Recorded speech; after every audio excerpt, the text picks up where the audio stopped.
Hello everyone, this is me Abhiyaji and once again I welcome you all to the amazing platform of the भैयाजी की class.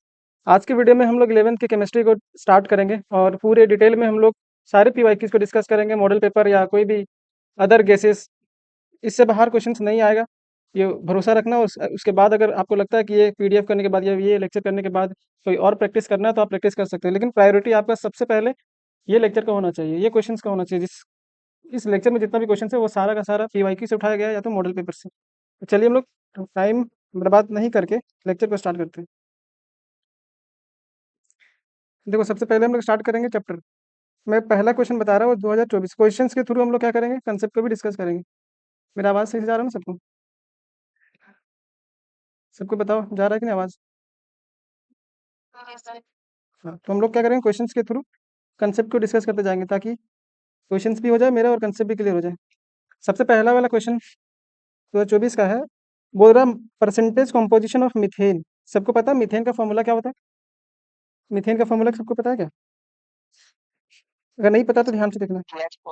CH4, very good, CH4।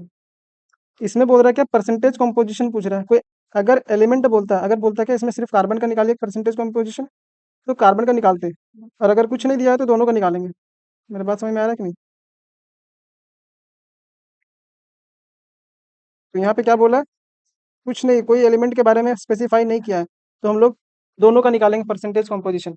Suppose करो तुम, जब तुम्हारा result आता था कोई भी क्लास में तो तुम लोग परसेंटेज निकालते थे ना, वही सेम कंसेप्ट यही यूज करेंगे हम लोग। क्या करेंगे, जितना हम लोग का नंबर आता था डिवाइडेड बाय टोटल नंबर, जितना नंबर आता था डिवाइडेड बाय टोटल नंबर। और परसेंटेज निकाल रहे तो हम लोग 100 से मल्टीप्लाई कर देते हैं। परसेंटेज निकालते तो किससे मल्टीप्लाई करते हैं? 100 से।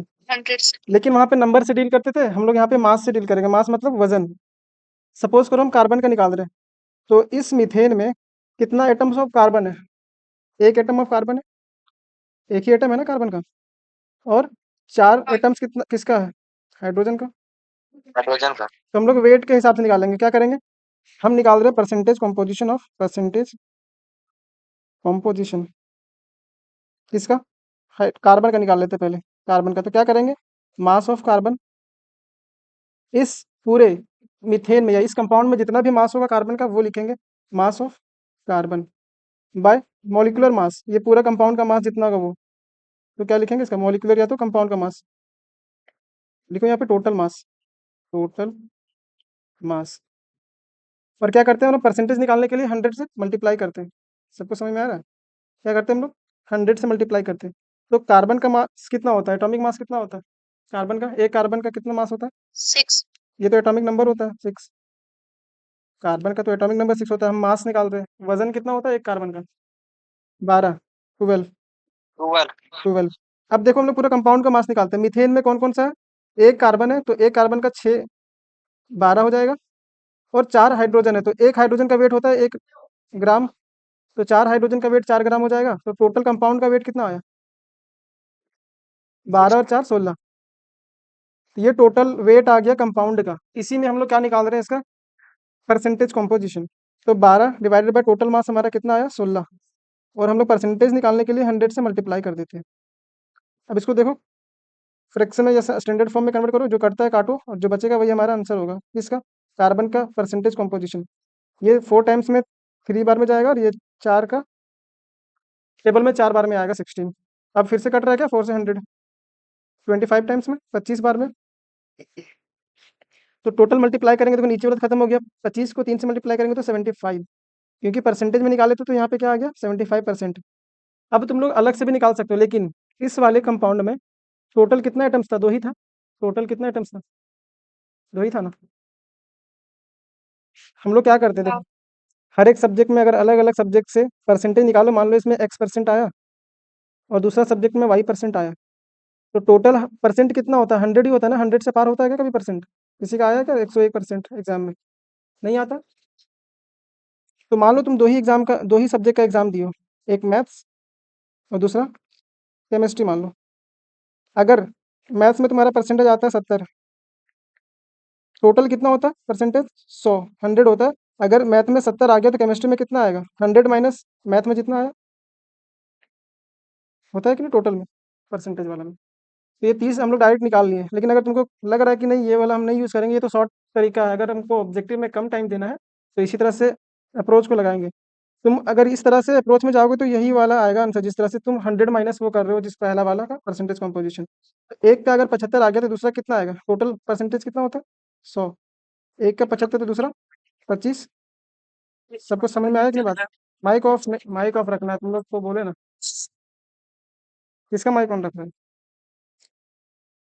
एक का 75 आया तो दूसरा कितना आएगा 25। ऑप्शन नंबर कितना हो जाएगा इसमें? सबको ये वाला समझ में आया? नहीं आया?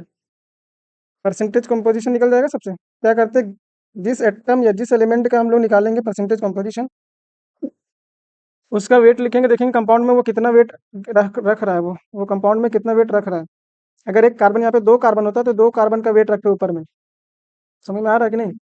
यहाँ पे क्योंकि एक ही कार्बन था तो एक कार्बन का वेट रखे ऊपर में। और क्या किया हम लोग, टोटल वेट से डिवाइड कर दिए, और परसेंटेज में ले जाना है तो हम लोग 100 से मल्टीप्लाई करते हैं। परसेंटेज में ले जाना है तो 100 से मल्टीप्लाई करते हैं। टोटल परसेंटेज 100 होता है, अगर 2 ही एलिमेंट है उसमें प्रेजेंट तो एक का निकल जा रहा है तो 100 माइनस उस वाले का निकाल देंगे। अब आता है क्या, इंपेरिकल फॉर्मूला। और इंपेरिकल फॉर्मूला से ही रिलेटेड होता है एक मॉलिक्यूलर फॉर्मूला। कौन सा फॉर्मूला? एक तो होता है इंपेरिकल फॉर्मूला। रिस्पॉन्स दोगे सब? इंपेरिकल फॉर्मूला, एक होता है मॉलिक्यूलर फॉर्मूला। मॉलिक्यूलर फॉर्मूला, तो जो इंपेरिकल फॉर्मूला होता है ना, वो मॉलिक्यूलर फॉर्मूला का छोटा भाई होता है। छोटा भाई मतलब, मॉलिक्यूलर फॉर्मूला इंपेरिकल फॉर्मूला से बना हुआ है। छोटा भाई। कोई भी कंपाउंड का अगर इंपेरिकल फॉर्मूला दिया हुआ है तो वो सबसे छोटा यूनिट होता है, स्मॉलेस्ट यूनिट। इससे छोटा जाओगे तो वो कंपाउंड ही चेंज हो जाएगा। Smallest unit. अगर हमको इंपेरिकल फॉर्मूला दिया हुआ है और मॉलिक्यूलर फॉर्मूला निकालना है तो एक कंसेप्ट याद रखना ध्यान से। जो मॉलिक्यूलर फॉर्मूला का फॉर्मूला होता है, मॉलिक्यूलर फॉर्मूला, वो होता है N into empirical formula. N into E M E I, empirical formula. यानी कि हमारा इंटीजर्स है, 1 हो सकता है, 2 हो सकता है, 3 हो सकता है, 4 हो सकता है। नेगेटिव नहीं होगा। नेगेटिव नहीं होगा, ये क्या होगा, नेचुरल नंबर्स होगा। Natural numbers. फ्रैक्शन भी नहीं होगा इनका वैल्यू, याद रखना। Natural numbers. नेचुरल नंबर पता है सबको क्या होता है, जो 1 से स्टार्ट होता है। अब देखो इसमें बोला कि इस कंपाउंड का आप क्या निकालिए। इस कंपाउंड का क्या दिया हुआ, कंपाउंड CH3 COOH।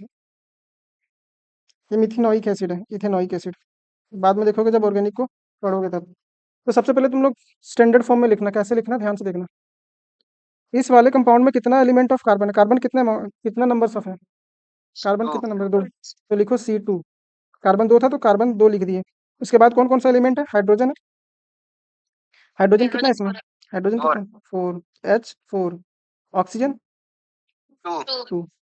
अब देखना जो ये नीचे सफिक्स आ रहा है, नंबर जो आ रहा है, क्या कोई नंबर से कट रहा है, कॉमन नंबर है जो तीनों को काट रहा है। वेरी गुड, 2 से। तो 2 के टेबल में ये 1 बार में जाएगा, ये 2 बार में, ये 1 बार में। तो क्या आया, छोटा वाला यूनिट इसका क्या आया, C1H2 और O1। 1 को हम लोग नहीं लिखते हैं जनरली, तो क्या दिखेगा ये, CH2O। तो ये सबसे छोटा यूनिट है। अभी इसको, हाँ आंसर होगा कौन सा, D नंबर। लेकिन ध्यान से देखना, अब इसको छोटा कर सकते हैं हम लोग क्या, CH2O नहीं कर सकते। कोई ऐसा कॉमन नंबर नहीं है जो तीनों को डिवाइड कर रहा है। 1 है तो 1 को तो हम लोग नहीं मेंशन करते।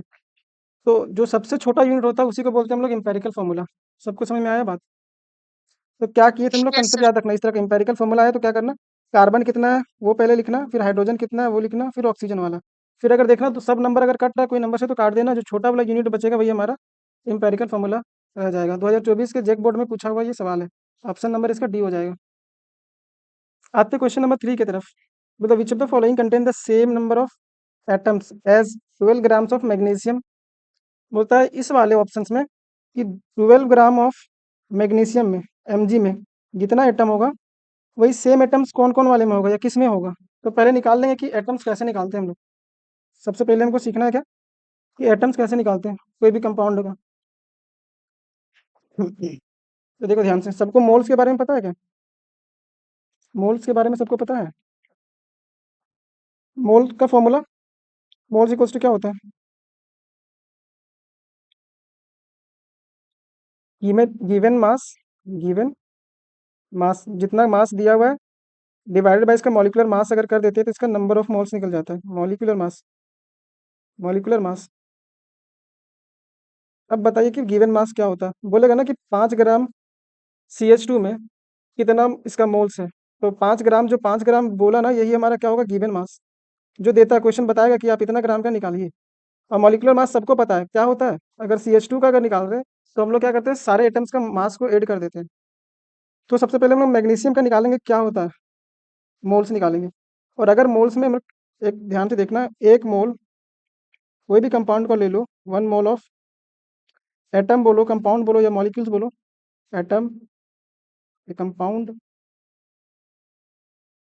या मॉलिक्यूल बोलो, कुछ भी बोलो, कितना नंबर ऑफ एटम्स कंटेन करता है। सब कोई सुना है क्या, एवोगैड्रो नंबर Na के बराबर, सुना है क्या? नहीं? हाँ। हाँ तो यस सर। कोई भी मोल ले लो, एक मोल ऑफ एटम में, मॉलिक्यूल में या तो आयंस में कितना नंबर्स ऑफ एटम्स होता है, Na के बराबर। Na का वैल्यू क्या होता है, 6.022 इंटू 10 का पावर कितना होता है, 23, 22। 23। Very good. 23 एटम्स पर मोल होता है। एक मोल में कितना है, इतना एटम्स है। तो हम लोग क्या कर रहे हैं, अगर हमको 2 मोल दे दिया तो क्या करेंगे, एक मोल में अगर इतना एटम्स है Na के बराबर, तो 2 मोल को निकालने के लिए क्या करेंगे, 2 इंटू Na करेंगे, करेंगे कि नहीं? हाँ। तो क्या करें हम लोग, यूनिटरी मेथड यूज कर रहे हैं। एक मोल में अगर, एक मोल में Na एटम्स है, Na का वैल्यू याद रखना, हम बार बार Na का वैल्यू नहीं लिखेंगे। तो 5 मोल का कोई बोलेगा तो कितना होगा, 5 मोल का 5 Na हो जाएगा। 5 Na। तो हम लोग क्या कर रहे हैं, अगर मेरे पास मोल पता चल जा रहा है, क्योंकि हर एक के मोल में Na से मल्टीप्लाई होगा, तो तुम्हारे पास जितना ज़्यादा मोल्स होगा उतना ज़्यादा नंबर ऑफ एटम्स होगा। बात समझ में आया? तो नंबर ऑफ एटम्स किससे डिसाइड हो रहा है, नंबर ऑफ मोल से। कोई भी नंबर, कोई भी कंपाउंड का एटम्स अगर निकालना हो तो हम लोग चेक करेंगे किसको, मोल्स को। जिसका जितना ज़्यादा मोल होगा उसके पास उतना ज़्यादा एटम्स होगा। तो चलो इसको डील करते हैं पहले। क्या बोला था, 12 ग्राम मैग्नीशियम में कितना, जो 12 ग्राम मैग्नीशियम में जितना एटम्स है उतना ही एटम्स किस में होगा, ये गिवन वाले ऑप्शन में। तो 12 ग्राम मैग्नीशियम का मोल्स निकालो, तो 12 ग्राम दिया हो तो इसमें गिवन मास कितना हो जाएगा। बोले तो जो लिख के देता है मास वही हमारा गिवन मास होता है। तो गिवन मास कितना है इसका, 12। गिवन मास कितना है, 12। तो मोल्स ऑफ मैग्नीशियम निकालते हैं Mg। गिवन मास हमारा 12 है, अपॉन मॉलिक्यूलर मास कितना गिवन है, देखो यहाँ पे 24। 24। तो नंबर ऑफ मोल्स कितना आ जाएगा, 1/2। 1/2 मतलब 0.5। अब बोला 0.5, जितना एटम्स को कंटेन कर रहा है वही उतना ही एटम इसमें से कितना कोई कंटेन करेगा। तो ध्यान से देखो, इसमें जिसका इतना ही मोल आ जाएगा वही उतना ही एटम कंटेन करेगा जितना मैग्नीशियम वाला कर रहा है। मतलब हम लोग को मोल चेक करना है ये पूरे ऑप्शंस में। तो सबका मोल्स देखो कितना है, अगर जिसका मोल 0.5 आएगा वही same amount of atoms contain करेगा जितना मैग्नीशियम कर रहा है। तो कार्बन का अगर मोल्स निकालते हैं तो देखो, कार्बन 12 गिवन मास है, और मॉलिक्यूलर मास भी कितना होता है कार्बन का, कार्बन का मॉलिक्यूलर मास कितना होता है, 12। गिवन मास 12 है, मॉलिक्यूलर मास भी 12 है, तो मोल्स कितना निकलेगा, मोल्स 12/12 कितना होता है, 1। जी। 1। इसका तो आया 1 मोल। दूसरा का चेक करेंगे, जिसका मोल 0.5 आएगा वही वाला आंसर होगा हम लोग का। 20 ग्राम ऑफ कैल्शियम, जो कैल्शियम का मॉलिक्यूलर वेट दिया हुआ होगा 40। तो कैल्शियम का हम लोग नंबर ऑफ मोल्स निकाल रहे हैं, कितना हो जाएगा, गिवन मास 20 था, इसका मॉलिक्यूलर वेट 40 होता है, तो ये कितना हो जाएगा, 1/2। 1/2। क्या यही वाला आंसर होगा, दिख गया सबको, क्योंकि इसके पास ही 0.5 मोल्स है। Yes sir. और अगर तुमको चेक करना है तो चेक कर लो। इसमें देखो, कार्बन का गिवन मास दिया हुआ 24, तो 24 करेंगे गिवन मास अपन, मॉलिक्यूलर मास इसका होता है 12, तो इसमें 2 मोल आ जाएगा। इसका चेक करेंगे तो क्या होगा, 40 गिवन मास है अपॉन मॉलिक्यूलर मास कैल्शियम का कितना दिया हुआ है, 40 होगा, तो यहाँ पे 1 आ रहा है। लेकिन 12 ग्राम मैग्नीशियम में कितना मोल कंटेन कर रहा था, 0.5, तो यही वाला आंसर हो जाएगा, बी वाला। यस सर, जी का आंसर होगा। Very good. तो हम लोग कैसे डिसाइड करें नंबर ऑफ मोल्स, उसके मतलब नंबर ऑफ एटम्स अगर बोले तो नंबर ऑफ मोल्स निकालेंगे पहले, उसके बाद एवोगैड्रो नंबर से मल्टीप्लाई कर देंगे। यहाँ पे क्यों नहीं मल्टीप्लाई करें, क्योंकि सब में सेम मल्टीप्लीकेशन होगा। आगे बढ़ते हैं। देखो बोला क्या, व्हाट इज द मोलारिटी बोल रहा है। एक होता है मोलारिटी, एक क्या होता है, मोलारिटी और मोलारिटी मोलारिटी को कैपिटल एम से डिनोट करते हैं या स्मॉल एम से? कैपिटल कैपिटल एम से। और एक दूसरा क्या होता है? Molality, MOLA। अगर इसका एग्जैक्ट डेफिनेशन में जाओ तो इसका जो कैपिटल एम का जो फॉर्मूला होता है, moles of solute, moles of number of सब upon mass mass of solvent लेते हैं मोलारिटी में, या मोलालिटी में लेते हैं मास ऑफ सॉल्वेंट? हम मोलारिटी का बात कर रहे हैं पहले। Number of, of weight weight weight, number of moles of, यहाँ पे क्या करेंगे, पहले सॉल्यूट कर लेंगे। सॉल्यूट होगा ना, हाँ, डिवाइडेड बाय मोलारिटी में मास ऑफ सॉल्यूशन लेते हैं। क्या लेते हैं? Mass of solution moles of solution.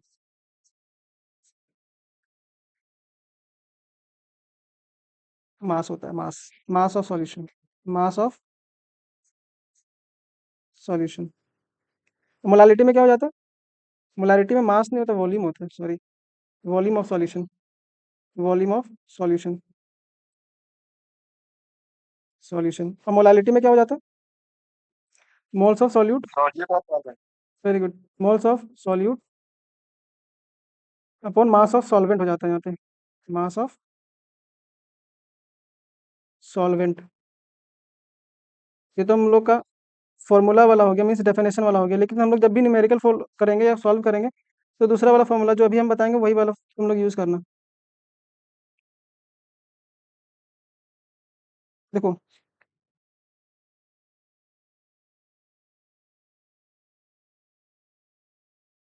Capital M को कैसे लिखेंगे? WB, WB से वॉशिंग मशीन होगा अपॉन MB। वॉशिंग मशीन 1000 में देगी, कौन देगी? विमला। Volume in ML। पहले समझेंगे WB क्या होता है, MB क्या होता है, उसके बाद हम लोग क्वेश्चन को करेंगे। और इसका वाला याद करना, स्मॉल m से क्या होता है? Small m। इसका भी होगा वॉशिंग, WB, मशीन MB। यहाँ पे होता है 1000 में लाएंगे, कहाँ से लाएंगे? वाशिंगटन से लाएंगे, वाशिंगटन से। अब देखो जो टर्म्स आया ना, WB MB क्या होता है?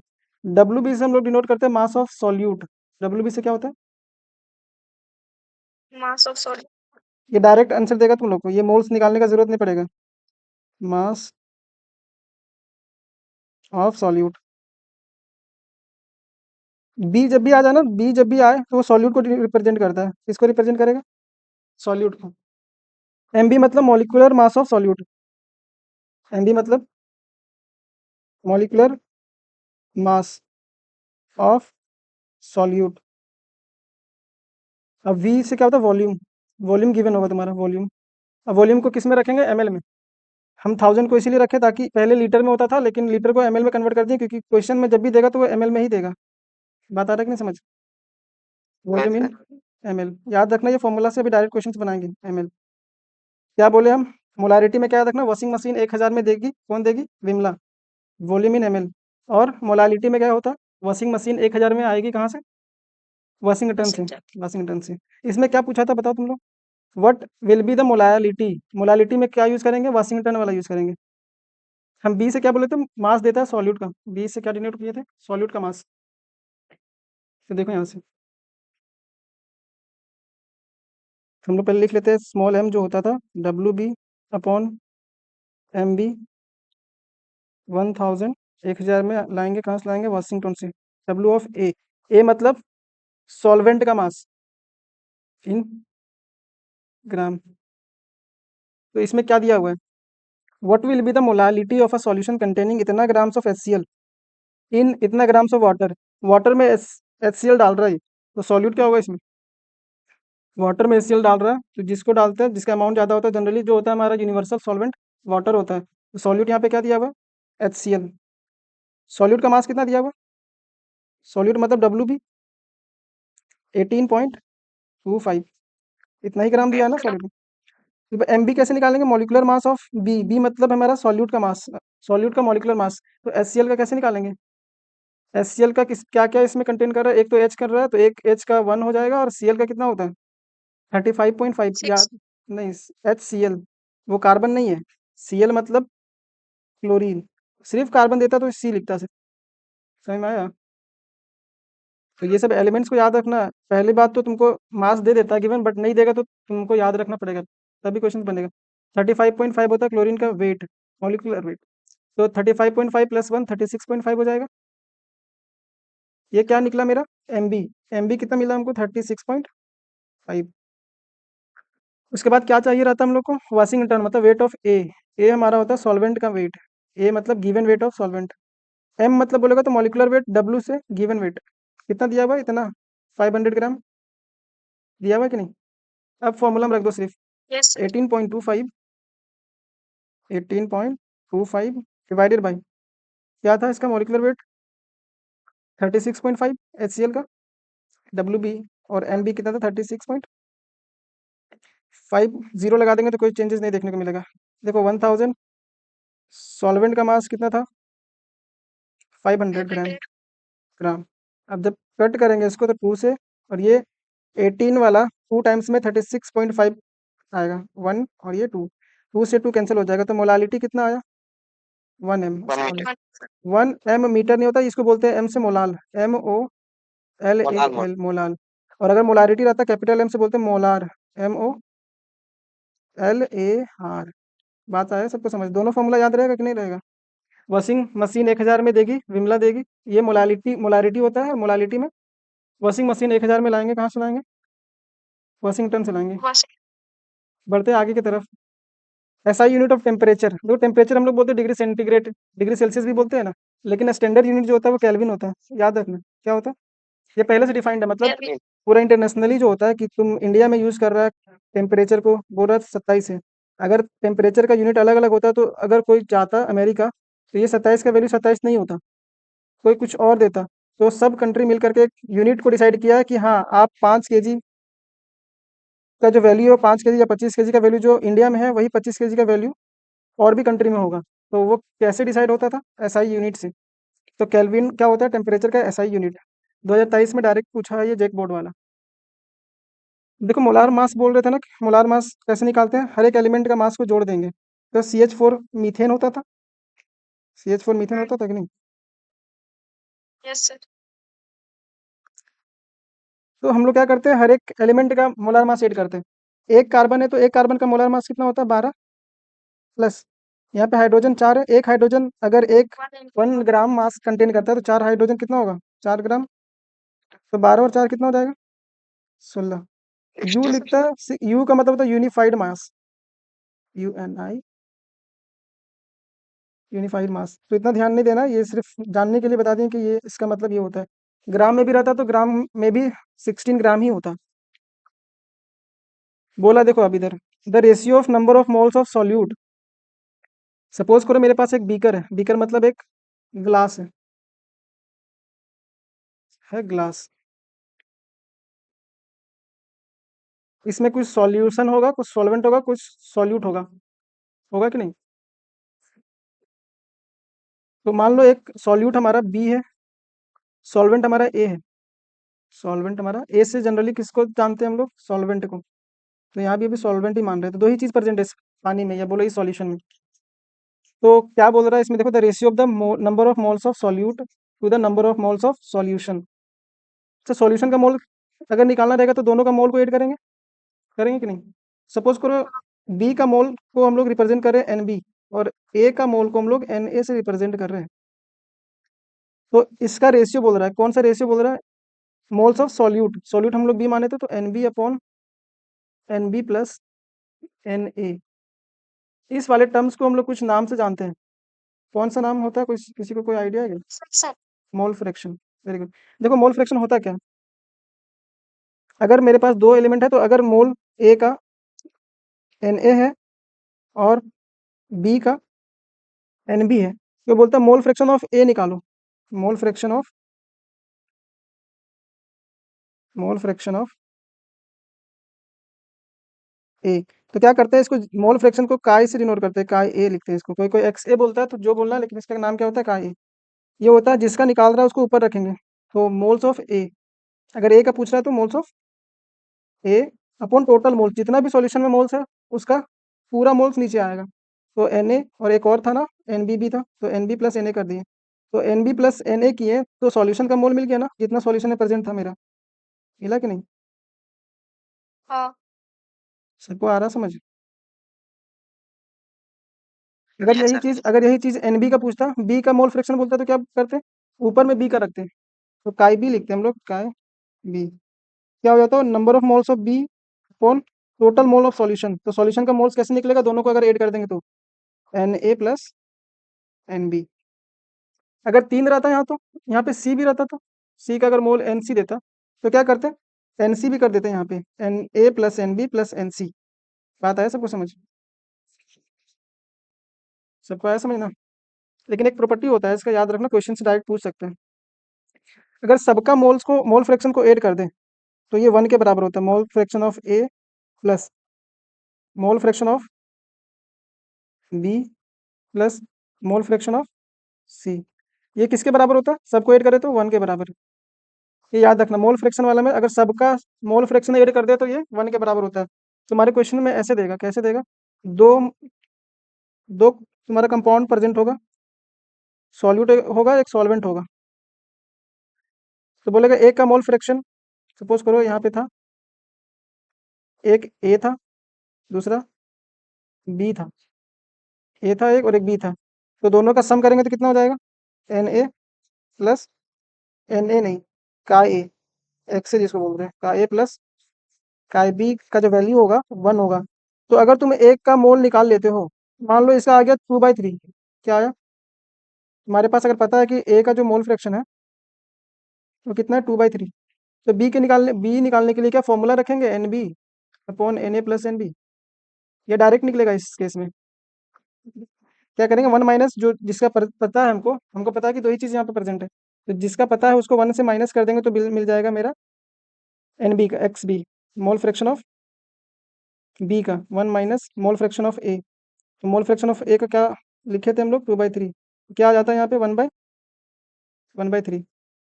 समझ में आया ना? सबका अगर सम कर दे अगर मोल फ्रैक्शन को, तो किसके बराबर आता? 1 के बराबर होता है। तो इस वाले ऑप्शन में फॉर्मूला ही पूछ दिया डायरेक्ट 2022 वाले पेपर में। क्या बोला कि moles of solute upon moles of solution, इसको क्या बोलते हैं? Mole fraction. Option number C हो जाएगा इसका। सबको समझ में आया? yes sir हाँ बढ़ते हैं आगे। ये थोड़ा अच्छा वाला क्वेश्चन बोल सकते हैं कि इसको याद रखना। क्या याद रखना भी, जब बताएंगे तब देखना। बोलता है कि amount of carbon dioxide that could be produced when 1 mole of carbon is burned. जब भी जलाया जाएगा एयर में क्या करा जाएगा? एयर में जब भी जलाएगा, बर्न्ट करेगा, जलाने के बाद जब भी सुनेगा तुम लोग, किसके साथ रिएक्शन करेगा? ऑक्सीजन के साथ। किसके साथ रिएक्शन करेगा? ऑक्सीजन के साथ कभी भी तुमको दिख जाए कि ये बर्न्ट इन एयर में जल रहा है, ये इसका मतलब ऑक्सीजन के साथ रिएक्शन किया होगा ये। तो क्या बनना होगा? देखो, when the what the amount of carbon dioxide that could be produced when 1 mole of carbon. Carbon को जलाया जा रहा है, तो कार्बन को जलाएगा मतलब कार्बन किसके साथ रिएक्शन करेगा? ऑक्सीजन के ऑक्सीजन साथ। के साथ क्या बनाएगा? ये क्या बना रहा है? Carbon dioxide. ये वाला कंसेप्ट याद रखना, जब भी बर्न करते हैं एयर में तो वो रिएक्शन करता है ऑक्सीजन के साथ। अब देखो यहाँ पे बोलता है कि एक एक मोल कार्बन को जला रहे हैं तो कितना मोल कार्बन डाइऑक्साइड मिलेगा हमको? एक मोल कार्बन को जला रहा है, कितना मोल कार्बन डाइऑक्साइड मिलेगा? ये तुम्हारा लिमिटिंग रिएजेंट वाला कंसेप्ट आ जाता है। लिमिटिंग रिएजेंट यहाँ पे तुम लोग को डायरेक्ट आंसर मिल जाएगा। Limiting like MI। एक और एग्जांपल बताएंगे, ये थोड़ा सा ज़्यादा इजी वाला है। अगर उस तरह का क्वेश्चन आ जाएगा तो फंस जाएगा, इसलिए वो वाला भी बताएंगे हम। देखो यहाँ पे, देखो इतना एक मोल यूज हुआ ना, पहले देख लेना कि बैलेंस है कि नहीं। इधर जितना कार्बन है उधर लेफ्ट साइड और राइट साइड बराबर होना चाहिए number of atoms. Carbon right side कितना है? एक है। लेफ्ट साइड भी एक ही है, तो ये तो कार्बन बैलेंस है। ऑक्सीजन देखो, ऑक्सीजन इधर लेफ्ट साइड दो है, क्या राइट साइड भी दो है? यस सर इसका मतलब रिएक्शन पूरा बैलेंस कंडीशन में। तो अब हम लोग काम कर सकते हैं। अगर बैलेंस कंडीशन में नहीं रहेगा तो हम लोग काम नहीं कर सकते थे, आंसर गलत आएगा। अब आते हैं हम लोग इधर। देखो, ये समझना पहले। इसका मतलब होता है कि 1 मोल कार्बन का जलाएं, अगर 1 मोल ऑफ कार्बन, ये सब स्टेटमेंट याद रखना। 1 मोल ऑफ कार्बन कितना मोल दे रहा है ऑक्सीजन का? कार्बन डाइऑक्साइड देखो, 1 मोल से 1 मोल ही बन रहा है ना ये। हाँ तो कभी बोले कि 1 मोल ऑफ कार्बन कितना मोल ऑफ कार्बन डाइऑक्साइड दे रहा है, तो ये ऐसे चेक करेंगे बैलेंस कंडीशन का जो कोफिशिएंट होता है, ये जो नंबर्स होता है उसके हिसाब से। तो 1 मोल ऑफ कार्बन कितना दिया था, 1 mole of carbon dioxide, 1 mole of CO2। अगर कार्बन के बारे में नहीं बोल करके ऑक्सीजन के बारे में बोलता तो क्या होता कि 1 मोल ऑफ O2, तो पूछ देता कि 1 मोल O2 का रिएक्शन कर, जब कार्बन डाइऑक्साइड बन रहा है, कार्बन जब ऑक्सीजन के साथ रिएक्शन कर रहा है तो कार्बन डाइऑक्साइड बना रहा है, कोई बोलेगा कि 1 मोल ऑक्सीजन को अगर जलाएं तो कितने मोल हमको कार्बन डाइऑक्साइड मिलेगा। तो कैसे देखेंगे हम लोग, इससे कॉफिशिएंट यहाँ पे जो नंबर आता है बैलेंस कंडीशन में, तो यहाँ पे भी देखो तो ऑक्सीजन का जो मोल्स है वो कितना है, 1 है। तो 1 मोल ऑफ O2 भी कितना दे रहा है, 1 mole of CO2, 1 mole of CO2। CO2। ये तो आसान वाला था। एक और एग्जांपल बताएंगे, लेकिन इसमें तुमको डायरेक्ट दिख गया ना आंसर, क्या होगा कि 1 मोल ऑफ CO2 दे रहा है, 1 मोल कार्बन कितना मोल ऑफ कार्बन डाइऑक्साइड दे रहा है, 1 मोल। अब तुमको मॉलिक्यूलर वेट पूछ रहा है, अगर 1 मोल कार्बन डाइऑक्साइड दे रहा है तो किसका अमाउंट पूछा था, कार्बन डाइऑक्साइड का, तो टोटल इसका वेट के बराबर हो जाएगा। 1 मोल ऑफ कार्बन डाइऑक्साइड में कितना वेट होता है, 1 मोल ऑफ 1 मोल ऑफ 44 होगा। CO2। क्या करते हैं हम लोग, मोल्स को क्या कर देते हैं, मोलिकुलर मास से मल्टीप्लाई कर देंगे तो वेट मिल जाएगा। मोल को मोलिकुलर मास से मल्टीप्लाई कर देंगे तो वेट मिल जाएगा। CO2 का मोलिकुलर वेट कितना होता है, वो कार्बन का 6, ऑक्सीजन का होता है 16, और 2 ऑक्सीजन हो जाएगा तो 32, 16 32, और कार्बन का 12 होता है, 16 6 नहीं, 12 प्लस 32, और यहाँ से एक मोल आया था मेरा, तो कितना हो जाएगा, 12 32 कितना होता है, 44। 44। तो मोल हमारा 1 आया था इसीलिए 44 आ रहा है, लेकिन अगर 2 मोल बनता, 2 मोल हमारा जब प्रोडक्ट बनता, तो 44 को 2 से मल्टीप्लाई करते हैं, मतलब मोल से मल्टीप्लाई करते हैं हम लोग, मॉलिकुलर वेट को मोल से। एक एग्जांपल लेते देखो, जब तुमको पता होगा N2 रिएक्शन करता है H2 से, तो बनाता है ये NH3 अमोनिया, NH3। पहले चेक करो, हम लोग क्या बोले थे, सबसे पहले चेक करेंगे कि ये बैलेंस कंडीशन में है या नहीं है। अगर बैलेंस कंडीशन में नहीं है तो हम लोग पहले बैलेंस्ड करेंगे। देखो ना इसमें N2, इधर नाइट्रोजन कितना है, 2, क्या नाइट्रोजन इधर 2 है, नहीं। नहीं है, तो 2 बनाने के लिए हम लोग क्या करते हैं, आगे मल्टीप्लाई कर देते हैं 2 से। अब तो नाइट्रोजन बन गया 2, लेकिन हाइड्रोजन कितना हो गया, देखो इधर वाले में हाइड्रोजन 2 ही है, और इसको क्या करते हैं, इससे मल्टीप्लाई करते हैं जब काउंट करते हैं नंबर ऑफ एटम्स को, तो हाइड्रोजन कितना है इसमें, 6, 6। तो 6 है, यहाँ पे 2 है, तो 2 को 6 बनाने के लिए 3 से हम लोग मल्टीप्लाई कर देंगे, करेंगे कि नहीं। हाँ। ये तुम्हारा प्रॉपर अच्छा वाला क्वेश्चन है, अगर बनेगा इस तरह से तो इसी तरह से बनाना है तुम लोग को। वहाँ पे तो सिंपल में सबका मोल 1 1 था, इसलिए डायरेक्ट आंसर आ गया। अब देखो क्या करेंगे, एनालिसिस जो हम लोग इससे पहले वाला क्वेश्चन में किए थे सेम उसी तरह से इसमें भी करेंगे। N2 जब 3 मोल्स ऑफ H2 के साथ रिएक्शन करता है तो 2NH3 बनाता है, 2NH3। इसका मतलब अगर हम 1 मोल नाइट्रोजन का ले रहे हैं, तो 2 मोल हमको या 3 मोल हमको लेना पड़ेगा किसका, हाइड्रोजन का, तभी हमारा एमोनिया बनेगा, वरना नहीं बनेगा। इसका मतलब क्या हुआ, 1 मोल ऑफ N2 कितना मोल ऑफ NH3 बना रहा, कितना मोल बना रहा, देखो तो 1 मोल से कितना मोल बन रहा है इसमें, इसका वाला देखो 2 मोल बना रहा है कि नहीं, हाँ। 2 मोल ऑफ NH3। तो कोई बोल देता कि 2 मोल ऑफ, अगर हम ले रहे हैं N2, जब 2 मोल ऑफ N2 लेते हैं तो क्या करते, अगर 1 मोल से 2 मोल बना रहा है तो 2 मोल ऑफ से कितना बनेगा, 4 मोल, इस तरह क्वेश्चन बन जाएगा। यस इसमें सर। देखो, इस वाला केस में देखो 3 मोल H2 का लेकर के ये 2 मोल ऑफ N2 बना रहा है, 3 मोल, 3 मोल्स ऑफ H2 से कितना मोल बन रहा है NH3 का, 2 मोल। तो अगर 1 मोल लेता है H2 का तो कितना बनता, देखो 2 मोल से, 3 मोल से 2 मोल बन रहा है, तो 1 मोल से क्या करते हैं, डिवाइड कर देते हैं ना, 2/3 बनता। तो बोलता कि 6 मोल का निकालिए, 6 मोल से कितना बनेगा, तो 6 से अब 1 मोल में पता चल गया कि इतना चाहिए, इतना बना रहा, तो 6 मोल H2 का कितना बनाएगा, 2/3 इंटू 6, इसका मतलब कितना हो जाएगा, 4 मोल अमोनिया बनाएगा। ये थोड़ा अच्छा वाला था, अगर इस तरह क्वेश्चन आएगा तो क्वेश्चन करेंगे, बट नहीं आया है तो फिर भी याद रखना उस तरह क्वेश्चन। इसमें क्या हो जाएगा, एक ही मोल बना रहा था ना कार्बन डाइऑक्साइड, तो 1 मोल ऑफ कार्बन डाइऑक्साइड कितना वेट कंटेन करता है, 44। सबको समझ में आया, थोड़ा एक्सप्लेन कर दे रहे ताकि उस तरह का क्वेश्चन आए तो तुम लोग बना लो। दिया हुआ है क्या, 60 ग्राम ऑफ ऑर्गेनिक कंपाउंड, एक कंपाउंड है, कोई भी कंपाउंड होगा, ऑर्गेनिक कंपाउंड, और ऑर्गेनिक कंपाउंड, देखो ऑर्गेनिक कंपाउंड नाम सुन करके तुमको ये तुम्हारे दिमाग में आना चाहिए था कि ये कंपाउंड कौन कौन सा एलिमेंट से मिलकर बना होगा।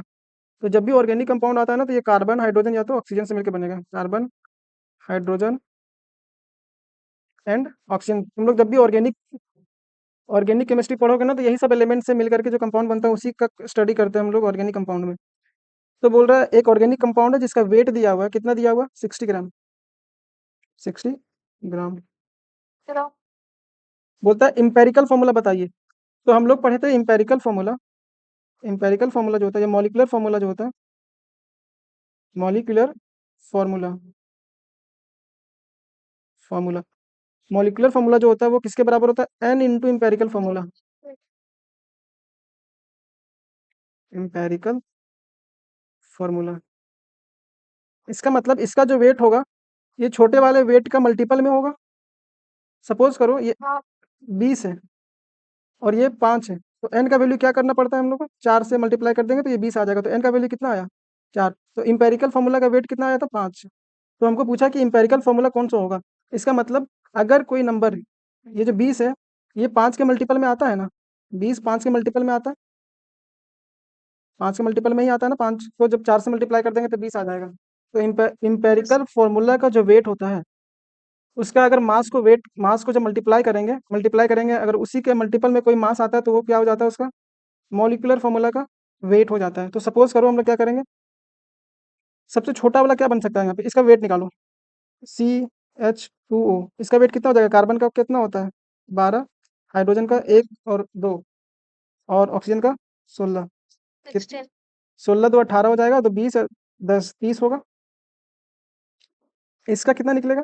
CHO का, कार्बन का 12 और हाइड्रोजन का 1, 12 1 13 हो गया, और ऑक्सीजन का 16। 13 16 कितना होता है? 29। इसका देखो, एक कार्बन का 12 होता है, 2 कार्बन का 24, 2 हाइड्रोजन का 2 26, और 16 ऑक्सीजन का। तो 26 और 16 कितना हो गया? 26 16 40, 42 हो जाएगा ना, 42। अब इसका देखो, CH2O है, तो कार्बन का एक तो 12 होता है, प्लस हाइड्रोजन का 2, 12 2 14, और ऑक्सीजन का कितना हो जाएगा? 16। 16। इसमें कितना होगा? 16 और 14 है ना, 30 होगा क्या? 30। 30। इसमें कितना आया था? CH2O दो ऑप्शन सेम दे दिया है क्या? ए वाला भी हाँ CH2O दे दिया है और डी वाला भी CH2O दे दिया है। अब तुम लोग चेक करो, अगर कुछ दूसरा रहता, मान लो यहाँ पे 31 होता, तो देखो कौन सा वेट 60 आ रहा है, किसके वेट के मल्टीपल में 60 आ रहा है? क्या 30 के मल्टीपल में 60 आता है? 30 को अगर 1 से मल्टीप्लाई करेंगे, 2 से मल्टीप्लाई करेंगे, 3 से मल्टीप्लाई करेंगे, हाँ इंटीग्रल मल्टीपल ऑफ जो मॉलिकुलर इंपेरिकल फॉर्मूला होता है, अगर उसी के मल्टीपल में आ जाए तो वही हमारा फाइनल आंसर होता है, मतलब उसका मॉलिकुलर वेट हो जाएगा। 29 आया था, 29 के मल्टीपल में नहीं आता ये 60, तो ये आंसर नहीं होगा। यहाँ पे 42 आया था, तो 42 के मल्टीपल में नहीं आता है 60, तो ये भी आंसर नहीं होगा। अब आया था यहाँ पे 30, 30 के मल्टीपल में 60 आता है, 30 60 90 इस तरह से होता है ना, इसी तरह से मल्टीप्लाई करते जाएंगे, 1 से करेंगे, 2 से करेंगे, 3 से करेंगे, इसी तरह से करते जाएंगे। तो क्योंकि इसके मल्टीपल में आ रहा था, तो हमारा आंसर कौन सा हो जाएगा? ये वाला, क्योंकि दो आंसर दिया हुआ है इसमें, तो ये भी आंसर होगा। दोनों में से कोई आंसर करो। ये ऑप्शन गलत है, ऑप्शन गलत नहीं सही है, तो एक करेगा फिर भी आंसर सही होगा, या डी करेगा फिर भी आंसर सही होगा। ऐसे क्वेश्चंस में बोनस मार्क्स मिल जाता है अगर ऑप्शन गलत आ जाए या कोई मल्टीपल आंसर आ जाए। ये वाला कंसेप्ट समझ में आया कि जब हम लोग छोटा छोटा मास मतलब मॉलिकुलर फॉर्मूला निकालना हो, तो वो इंपेरिकल फॉर्मूला वाला वेट के मल्टीपल में होता है। तो ऑप्शन चेक करेगा तुम लोग, उसके बाद आंसर करोगे। जेक 2022 में पूछा है इस सवाल। देखो, द सिंबल ऑफ प्रीफिक्स योक्टो है। योक्टो के लिए कौन सा यूज करेंगे? वाई। याद रखना तुम, इसमें कोई फॉर्मूला लगने वाला नहीं है, तो याद करने वाला चीज है, तो याद कर लेना है सी योक्टो। अब आता है एक molecular mass of carbon dioxide, बताओ क्या होगा? 2020 में पूछा है ये, सबको बताओ, बताओ। 44 U। सो गया क्या? कार्बन डाइऑक्साइड का कितना होता है मॉलिक्यूलर मास? एक कार्बन का और 12 प्लस दो, एक ऑक्सीजन का 16 होता है, तो दो ऑक्सीजन का कितना हो जाएगा? 32। 12 प्लस 32 कितना हो जाएगा? 40 होगा। 41। Option A. इसी तरह का क्वेश्चन पूछेगा, इससे ज़्यादा लेवल उसका गया ही नहीं है जैकपॉट का। ये इंपॉर्टेंट है। सिग्निफिकेंट फिगर के बारे में हम लोग देखेंगे अच्छे से, उसके बाद आज के क्लास में यहीं तक रखेंगे केमिस्ट्री को। अगले क्लास में आगे तक बढ़ेंगे, लेकिन सिग्निफिकेंट फिगर का क्वेश्चन आता है तो इस पे हम लोग टाइम देंगे अभी। देखो, कुछ रूल्स एंड रेगुलेशंस होता है, उसको ध्यान से देखना। सिग्नी,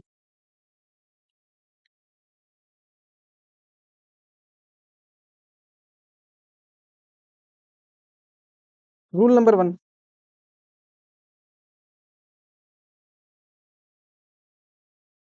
क्या बोल रहे हैं? रूल नंबर 1, नॉन जीरो वाला जो होता है जितना भी है, नॉन जीरो मतलब जो नंबर जो डिजिट जीरो नहीं है वो सिग्निफिकेंट फिगर में काउंट होता है। Non zero digits, non zero मतलब जो जीरो नहीं है। जैसे एग्जांपल के तौर पे देखो,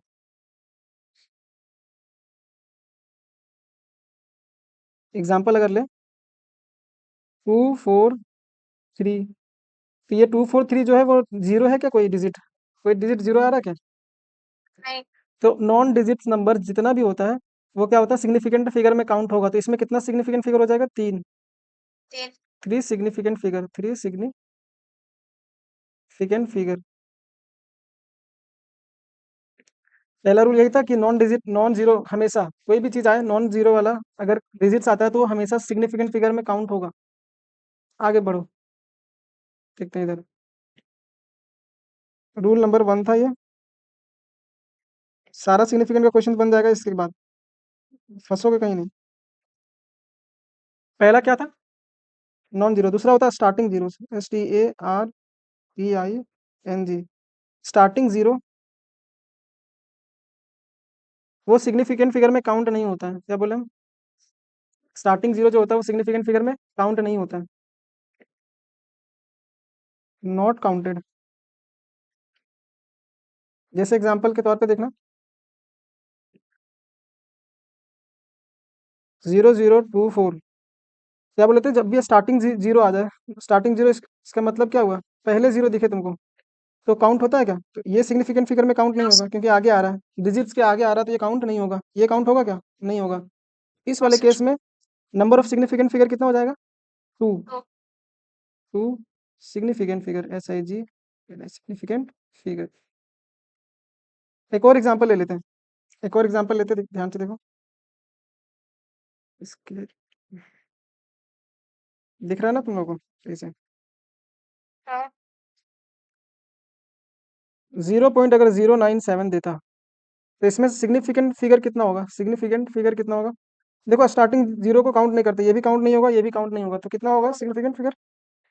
2 सिग्निफिकेंट फिगर, सिग्निफिकेंट फिगर। दो चीज देखे, एक तो नॉन जीरो वाला हमेशा सिग्निफिकेंट फिगर में काउंट होता है, दूसरा अगर स्टार्टिंग में जीरो आ रहा है तो ये काउंट नहीं होता है। दो अभी देखे थे कितना केस। रूल 2, रूल तक हुआ है, थर्ड रूल देखना, रूल 3। रूल 3 क्या बोलता है? अगर कोई नॉन जीरो के बीच में अगर आता है zero, zero between, zero in between, INBETWEEN, in between non zero numbers, non zero number, zero in between non zero numbers, उसको सिग्निफिकेंट फिगर में काउंट करते हैं। हम लोग जान रहे थे कि जीरो को नहीं काउंट करते, लेकिन अगर दो नॉन जीरो के बीच में जीरो आ रहा है, एग्जांपल देखो 2002, अब इस केस में हम लोग काउंट करेंगे क्योंकि एक ये भी नॉन जीरो नंबर है टू वाला, और ये भी नॉन जीरो नंबर है टू वाला। तो इस केस में जो सिग्निफिकेंट फिगर काउंट करेंगे तो क्या हो जाएगा? इसको भी काउंट करेंगे, ये जीरो को भी काउंट करेंगे, ये और ये, तो टोटल सिग्निफिकेंट फिगर कितना हो जाएगा इसमें? 4।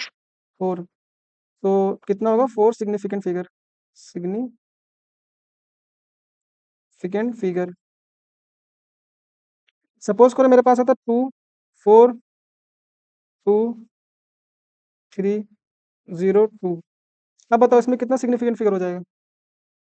5। 5। वेरी गुड, सबको समझ में आ रहा है? आगे वाला को तो नहीं काउंट करते हैं, जीरो स्टार्टिंग वाला को काउंट नहीं करते हैं, ये तो काउंट नहीं होगा मेरा। काउंट होगा तो कौन सा होगा? ये वाला काउंट होगा, ये नॉन जीरो तो हमेशा काउंट होता है, ये वाला भी जीरो काउंट हो जाएगा क्योंकि दो नॉन जीरो के बीच में आ रहा है ये। तो टोटल ये 5 सिग्निफिकेंट फिगर हो जाएगा, इन फिगर। आते हैं, तीसरा रूल तो हो गया कवर हम लोग, अब चौथा रूल में आएंगे। फोर्थ नंबर वाला रूल क्या बोलता है? ये लिख लेना तुम लोग, शॉर्ट नोट्स बना लो या फॉर्मल नोट्स के अंदर ये सब, ताकि एग्जाम के टाइम पे ये सब रिवाइज कर पाए। हम क्वेश्चंस के हिसाब से टॉपिक को डिस्कस करेंगे, ताकि डिमांड जो चीज़ है वही चीज़ सीखना है। अब जो टाइम बच गया उसमें बहुत ज़्यादा महारत नहीं हासिल कर सकते। तो 0 जब इंड में आएगा, 0 8 इंड, अभी स्टार्टिंग वाला देखे थे, 0 8 इंड वाला नहीं देखे हैं। 0 8 इंड आएगा तो देखना ध्यान से, इसमें 2 केस होता है, 0 8 आखिरी में जब आएगा तो इसमें एक आता है पॉइंट के साथ आएगा या बिना पॉइंट के आएगा साथ। पॉइंट के साथ आता है तो देखना क्या होता है, पॉइंट वाले के साथ। सपोज करो एग्जांपल में 2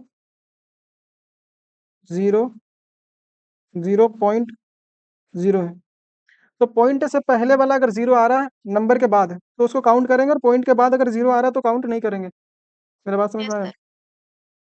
तो ये पॉइंट के पहले आया ना 0, इसको भी तो काउंट करेंगे और ये भी काउंट करेंगे और ये भी काउंट करेंगे, लेकिन पॉइंट के बाद वाला 0 अगर दिख जाए तुमको कभी भी तो ये काउंट नहीं करेंगे। तो यहाँ पे क्या आ जाएगा, कितना significant figure, 3, 3 3 significant figure, significant figure. एक और एग्जांपल देखो, 2 2 0.405। अब बताओ इसमें कितना होगा। 6 6, वेरी गुड। क्योंकि बिटवीन आ जाए, कोई नॉन जीरो के नंबर के बिटवीन आ जाए तो वो क्या होता है, काउंट हो जाता है 0। और क्योंकि ये पॉइंट के पहले आ रहा है 0 तो इसको भी काउंट करेंगे। यहाँ पे 6 सिग्निफिकेंट फिगर। एक लास्ट रूल बचता है, उसके बाद सारा सिग्निफिकेंट फिगर वाला क्वेश्चन बन जाएगा, ट्राई करना एक बार। Rule number 5, rule 5। Scientific notation कभी देखा है क्या? साइंटिफिक नोटेशन बोलते हैं SCIENTI, PI के बाद FIC, साइंटिफिक नोटेशन।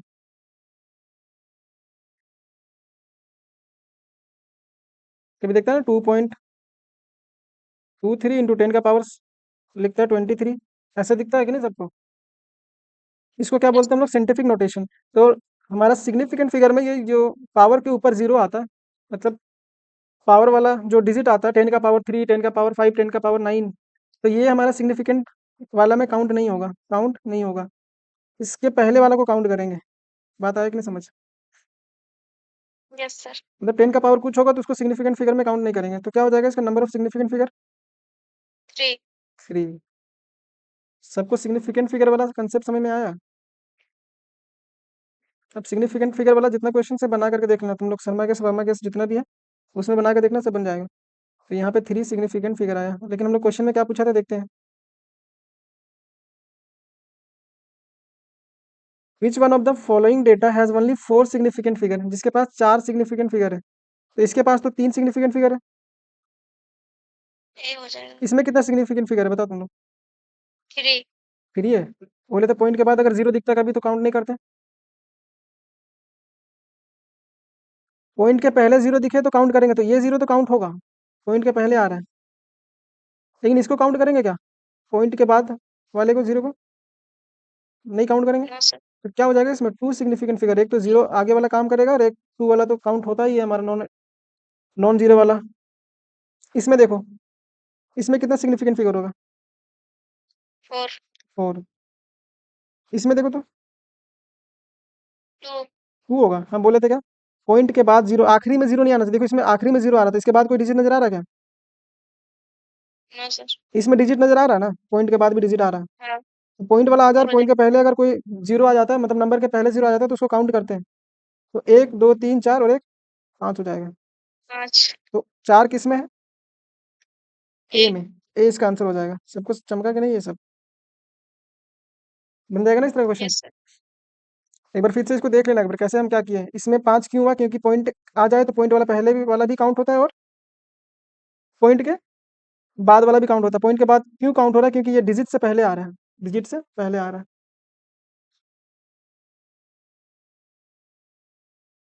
तो रुकना थोड़ा।